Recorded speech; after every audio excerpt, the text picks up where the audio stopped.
Our daughter ended her life at 24 due to depression. If someone is determined to end their life, how can one change their mind? Oh, well, first of all, I'm very sorry about that. That's a terrible thing. Look, I had this friend,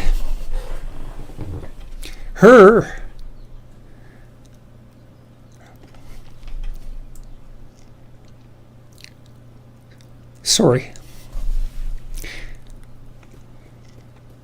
There's been a lot of depression in our family, so it's a question that cuts close to the bone. Anyways, I had this friend, a friend of my parents, and her granddaughter committed suicide, She was just beating herself up about that. What could have I done? What could have I done differently? This is the problem with suicide. It leaves everybody behind thinking, oh my God, what could have I done? I could have treated the person better. I could have listened. I could have been there. It's like, and she was just beating herself up about this, really feeling that she wasn't a useful person, that she'd failed as a grandmother. She's a really good person, And so I went for a walk with her, and I said, and she's married, and she likes her husband, and he's a really good guy.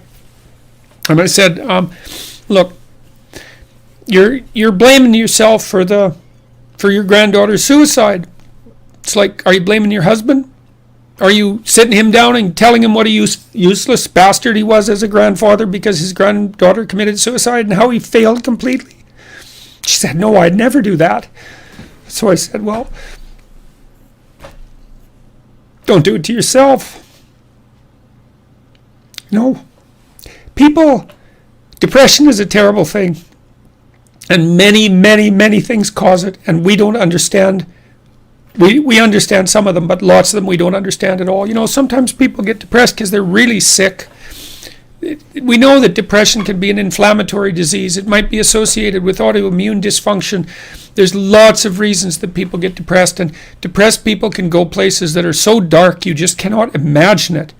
And it isn't necessarily the case that you can always rescue someone, but drowning yourself in the aftermath of a suicide is not helpful. So there's a good room for self-forgiveness there, maybe you did some things you shouldn't have done that were reprehensible and all of that, but you don't want to beat yourself up. Remember the presumption of innocence, right? Innocent until proven guilty. And you have to apply that to yourself. I think there are times when people are so depressed that there isn't anything that anyone can do. And the depressed person thinks, and this is probably the worst part of it, the depressed person thinks, everywhere I look, it's nothing but catastrophe. And I can't see any way out of it. I can't see any path forward whatsoever. And then they think as well, and maybe it's the combination of these two thoughts that really make people suicidal. It's like, it's hopeless. It isn't going to get any better. No matter where I turn, there's no escape.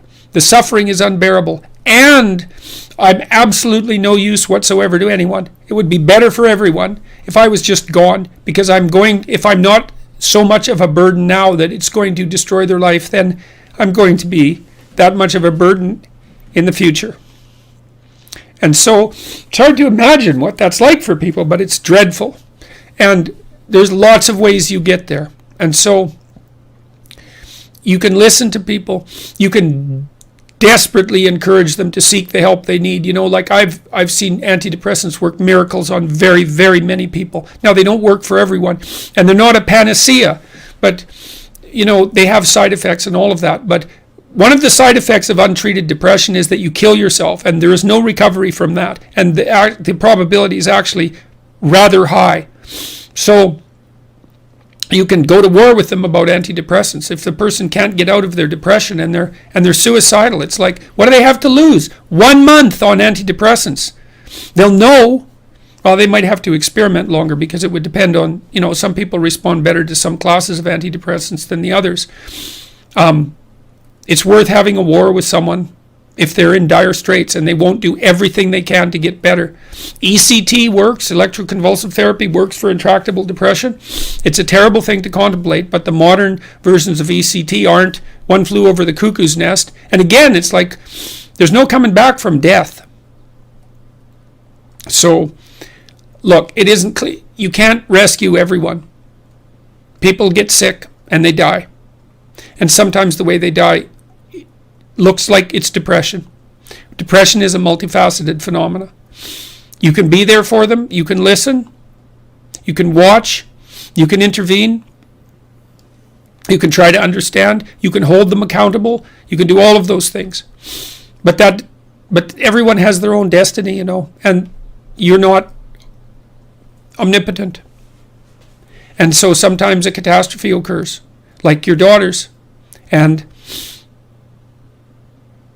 then you should try to drag the least amount of misery forward that you can. Once you recover from your grief.